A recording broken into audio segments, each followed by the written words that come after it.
ओम शांति। प्रजापिता ब्रह्मा कुमारी ईश्वरीय विश्वविद्यालय इस पावन पर्व महाशिवरात्रि की आप सभी को बहुत बहुत बधाई हो, शुभ भावनाएं, शुभकामनाएं। आज हम परमात्मा के बारे में जानेंगे। वास्तव में परमात्मा शक्ति एक महान शक्ति है। वह है तभी तो ये सारा विश्व चल रहा।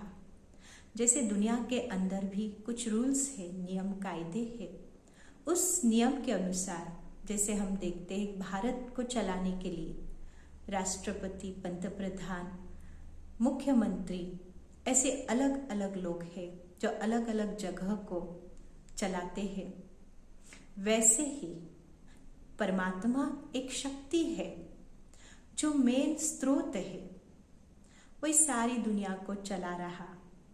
इसलिए दुनिया में कहते चलाने वाला चला रहा, कराने वाला करा रहा है। बस वो करण करावनहार हम कर रहे हैं। हम सिर्फ करणहार है, वो हमसे करवा रहा है। तो ऐसे पिता परमात्मा का आज हम परिचय लेंगे। क्या सचमुच आप भगवान को मानते हैं?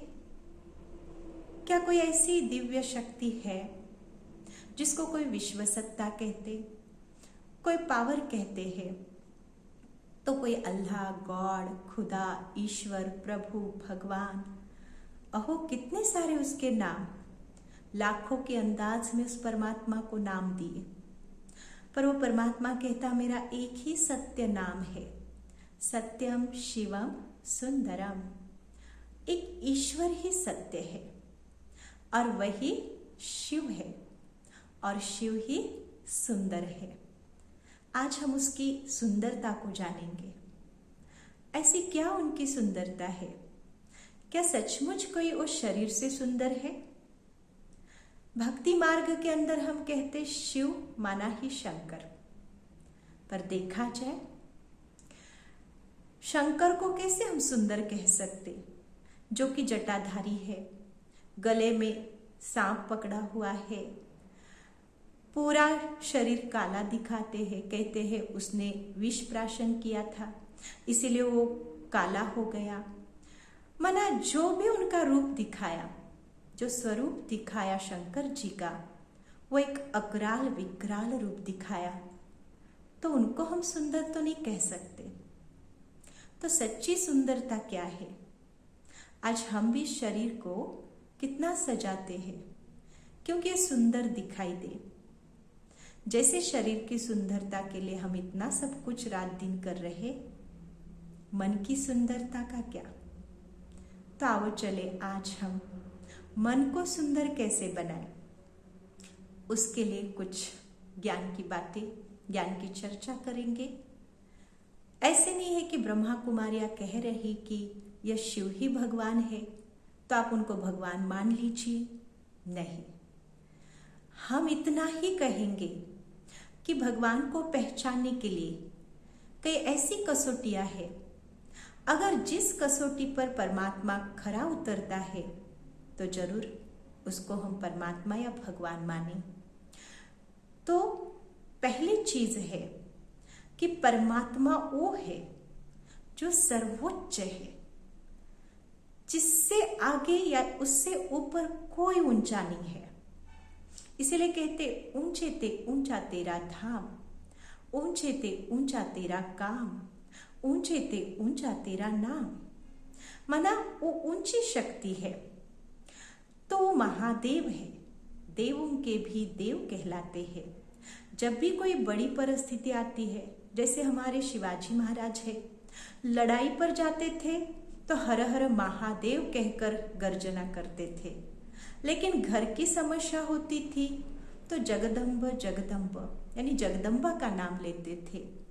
इसका ही अर्थ हुआ कि जब बड़ी परिस्थिति आती है तो वही एक परमात्मा, वही एक महादेव है जो हमारे दुखों को हर सकते हैं।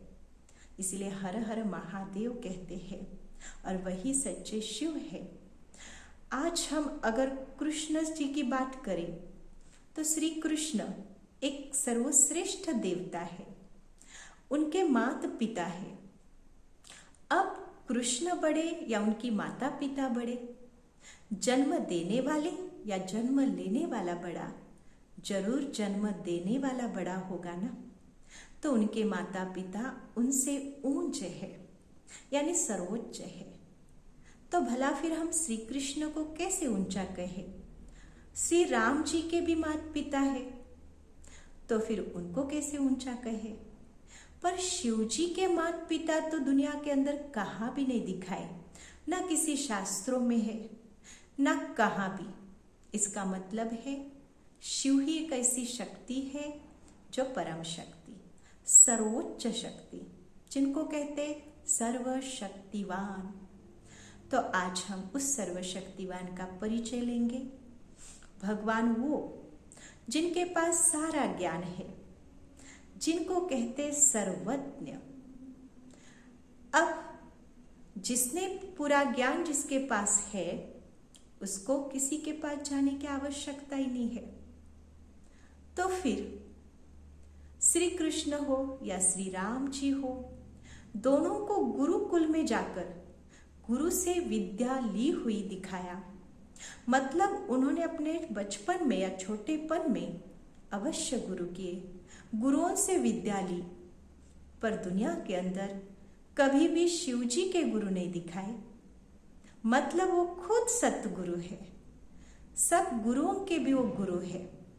इसलिए भक्ति में हम गाते आए, गुरुर ब्रह्मा गुरुर विष्णु गुरुर्देवो महेश्वरा गुरुर साक्षात परब्रह्म तस्मै श्री गुरुवे नमः। यानी ब्रह्मा के गुरु, विष्णु जी के भी गुरु और शंकर जी के भी जो गुरु है, सारे विश्व का वो गुरु, वो सतगुरु शिव है। इसीलिए कहते हैं त्रिमूर्ति शिव, यानी त्रिमूर्ति ब्रह्मा विष्णु और महेश। इन तीनों के द्वारा कार्य कराने वाला वो सर्वोच्च शक्ति, वो परमपिता परमात्मा शिव है। तो इसीलिए हम जो त्रिदल है या बेलपत्र कहते, उसमें 3 ही पत्ते आते हैं। ये 3 पत्ते इकट्ठे कब होंगे? जो उनके लिए कोई आधार हो। वैसे ही ब्रह्मा विष्णु और महेश, उनका इस धरती पर जो कार्य चलता, उनके आधार मूर्त भी स्वयं परमात्मा शिव है, जो सर्वधर्म मान्य है। भगवान वो जो सभी धर्मों ने उनको मान्य किया हो। आज श्री कृष्ण के लिए कहे तो हम हिंदू धर्मीय उनको मान्यता देंगे, श्री राम जी को भी देंगे। वैसे तो हमारे धर्म के अंदर 33 करोड़ देवताओं का गायन है। वैसे ही कहा जाता है कि गॉड इज वन, परमात्मा एक ही है। परमात्मा अनेक नहीं हो सकते। हाँ, हम आत्माएं अनेक हैं और हम अनेक आत्माओं का पिता एक निराकार परम पिता शिव परमात्मा है। तो हम परमात्मा की, भगवान की संतान है। इसीलिए हम कहते सबका मालिक एक है। हमारे साईं बाबा कहकर गए, सबका मालिक एक। उन्होंने अपनी जो उंगली है वो ऊपर में दिखाई, मैं सबका मालिक हूं। उन्होंने कभी भी ऐसा उल्टा संदेश नहीं दिया। उन्होंने सीधा संदेश दिया कि वो परमात्मा है जो ऊपर है। कई लोग उनको ऊपर वाला भी कहते हैं। 2 लोगों में अगर कोई लड़ाई झगड़ा हो रहा तो उसमें से एक व्यक्ति अवश्य कहेगा, अगर कोई नहीं देख रहा, ऊपर वाला देख रहा है। मतलब कोई तो शक्ति है जो ऊपर बैठी है। ऊपर माना कहाँ? आकाश से ऊपर, क्योंकि आकाश में तो चांद सितारे ये सब है। परंतु उससे भी पार जिस परमात्मा का घर, जिसका नाम परम धाम, जो परेते परे धाम है, उस परम धाम के पिता परमात्मा रहने वाले हैं। और हम भी आत्माएं वहां से यहाँ आती है। यह शरीर रूपी वस्त्र हम धारण करते और अपना पार्ट प्ले करते हैं। हम सभी यहाँ एक्टर्स हैं। अपने अपने एक्ट करके वापस हमें इस दुनिया से एक ना एक दिन जाना जरूर है। परंतु हम इंसान होने के नाते हमारा ये फर्ज है कि वास्तव में हम कौन है और पिता परमात्मा जिसको हम भगवान कहते, उसके वास्तविक स्वरूप को भी हमको जानना चाहिए।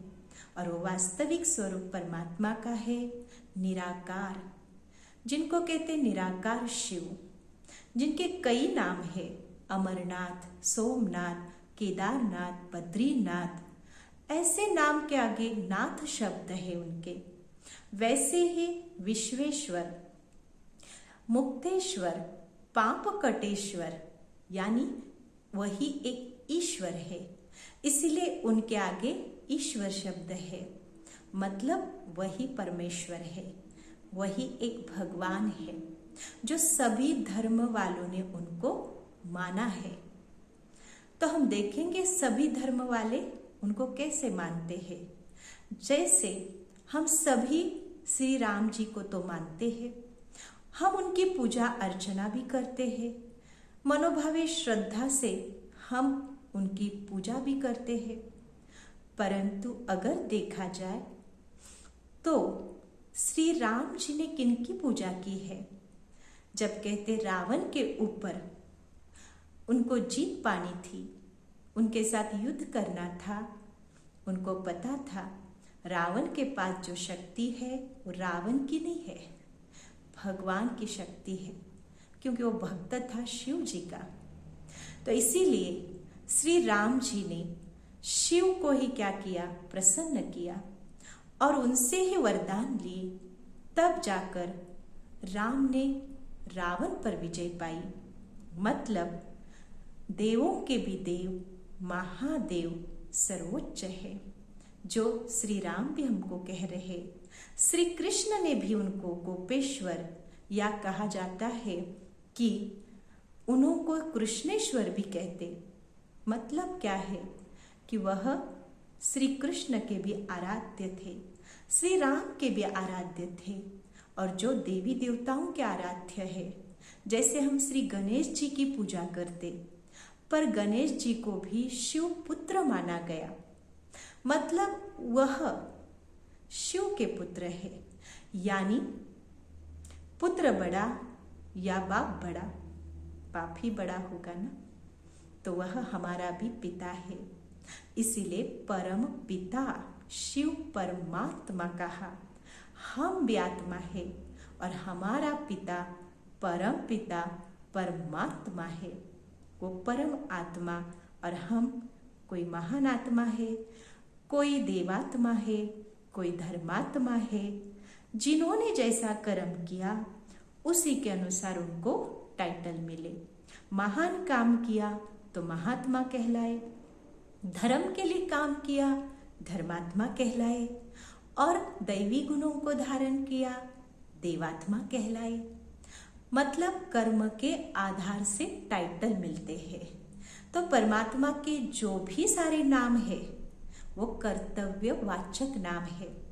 उन्होंने ऐसे श्रेष्ठ कर्म किए हैं और उन कर्मों की आज हम पूजा अर्चना कर रहे हैं। वास्तव में वो इस दुनिया में नहीं, वो ऊपर रहने वाले। सोचो, अगर वो इस दुनिया में रहने वाले होते, क्या आज इस दुनिया में इतना पाप बढ़ने देते? क्या उसको रोकते नहीं थे? परंतु परमात्मा इस धरा पर नहीं रहते, उनके रहने का घर अलग है। हाँ, पर हम परमात्मा को याद फिर क्यों करें?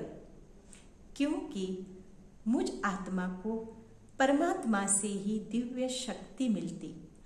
प्रॉब्लम तो आज जीवन में सबके सामने है, परंतु सभी तो जाकर सुसाइड नहीं करते, क्योंकि कईयों के अंदर वो सहन करने की शक्ति है, और वो सहन करने की शक्ति का आधार अध्यात्म है, परमात्मा शक्ति है। और इसीलिए हमें उस परमात्मा से योग लगाकर उस शक्ति को धारण करना है। इसीलिए कोई गले में माला डाले, कोई तिलक लगाए, उसकी भी परमात्मा कहते कोई आवश्यकता नहीं।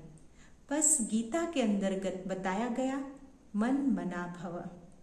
मन को भगवान में लगा दो तो बस भगवान आपके ऊपर सदा प्रसन्न है। इसीलिए उनका नाम सदा शिव है। इसीलिए यीशु जी है, उन्होंने भी कहा God is one, God is a light. परमात्मा लाइट है, प्रकाश है। हमारे हिंदू धर्म के अंदर अगर देखा जाए तो इस धर्म के अंदर भी परमात्मा को ज्योतिर्लिंगम कहते, यानी ज्योति का स्वरूप।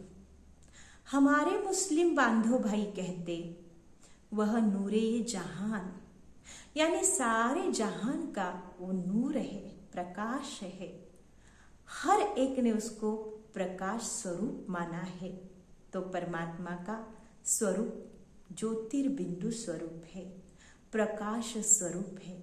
उनका घर ऊपर है जिसका नाम परम धाम है, और वो परमात्मा जिनका कर्तव्य कल्याणकारी, वो सभी मनुष्य आत्माओं का कल्याण करने के लिए आते हैं। वो कल्याणकारी है। परमात्मा कभी भी किसी का बुरा नहीं करते हैं। अगर भगवान किसी का बुरा करते तो फिर आज उनको कौन अच्छा कहता? बुरे को तो बुरा ही कहेंगे। पर आज विश्व के अंदर हर एक धर्म के अंदर किसी ने उसको गॉड कहा, किसी ने उनको अल्लाह कहा, खुदा कहा, किसी ने प्रभु ईश्वर कहा। मतलब क्या हुआ कि सभी उस परमात्मा को मानते हैं। अब बात है, मानती तो सारी दुनिया है, परंतु उस परमात्मा का हम कहाँ तक मानते हैं? जैसे मेरे माता पिता है, मैं मानती हूँ, पर उस माता पिता ने जो मुझे शिक्षाएं दी या शिक्षाएं दे रहे, उन शिक्षाओं को मैं कितना मानती हूँ, यही आधार है विश्वास।